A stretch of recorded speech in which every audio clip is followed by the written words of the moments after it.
नमस्कार मित्रांनो, जय शिवराय. आज आपण दक्षिणायन आणि उत्तरायण याबद्दल माहिती घेणार आहोत. साधारणपणे 21 जून ते 21 डिसेंबर या म, काळात या महिन्यांमध्ये दक्षिणायन असतो आणि 21 डिसेंबर ते 21 जून या काळात उत्तरायण असतो. सूर्य उगवत उगवत थोडासा या दक्षिण दिशेस झुकतो, म्हणून त्याला दक्षिणायन म्हणतात या काळात.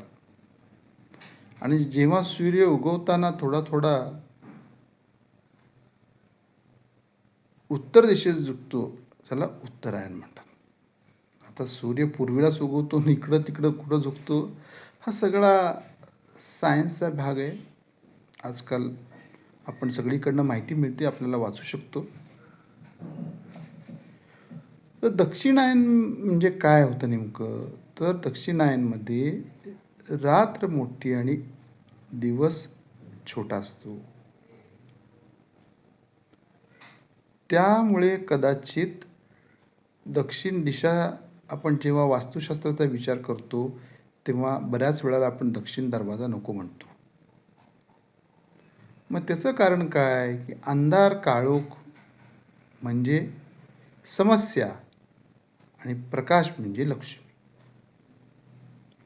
आता शहरात हे सगळे प्रकार जरा वेगळे आहेत. शहरात उलट नाईट लाईफची एक ट्रेंड निघाला आहे. आज बरेच लोक काय उत्तरायण असू दे तर दक्षिणायन असू दे, रात्री 12-1 वाजेपर्यंत मोबाईलमध्ये बघत जागीच असतात. म्हणजे मग ती 12 महिनेच रात्र वाढली ना. हा आता आपलाचा विषय झाला, पण पूर्वी जो प्रकार होता त्या पूर्वी प्राचीन आपल्या संस्कृती आपल्या याच्यामध्ये याचा सगळा संदर्भ बघायला मिळत होता.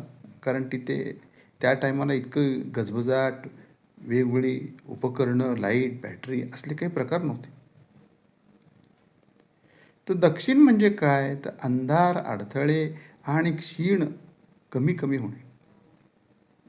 मग आता आपण ह्या काळात जर बघितलं तर सणवारसुद्धा जर बघितलं आपण की कुठलंही शक्यतो आपण शुभ कार्य करत नाही. का तर म्हणे आता या एकादशीला भगवान विष्णू निद्रेमध्ये जातात, झोपायला जातात. आता प्रत्येकाला देव सगळ्यात झोप तर प्रत्येकाला पाहिजेच की, असं थोडंच झोपायला जातात. ठीक आहे जातात. तर मग हे 4 महिने पुन्हा मग ते तुळशीच्या लग्नाच्या वेळची जी उठणी एकादशी म्हणतो तोपर्यंत आपण शुभ कार्य कुठलं करत नाही.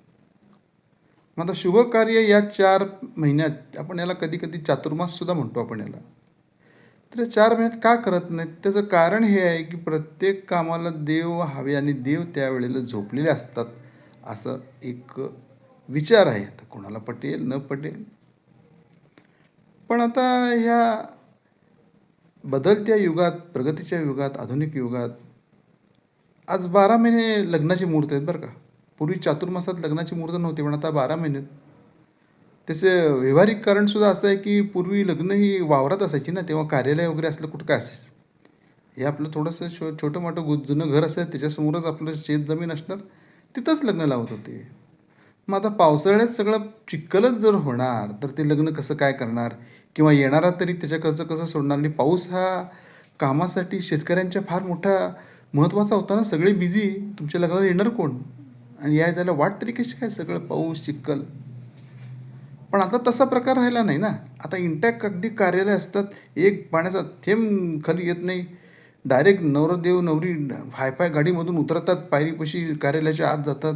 सगळं पब्लिक एकदम चकाचक टकाटक काम आहे. त्यामुळे आता 12 महिने लग्नाचे मुहूर्त आहेत. ज्यांना आवडतं त्याने करत जावा, तसं काही नाही.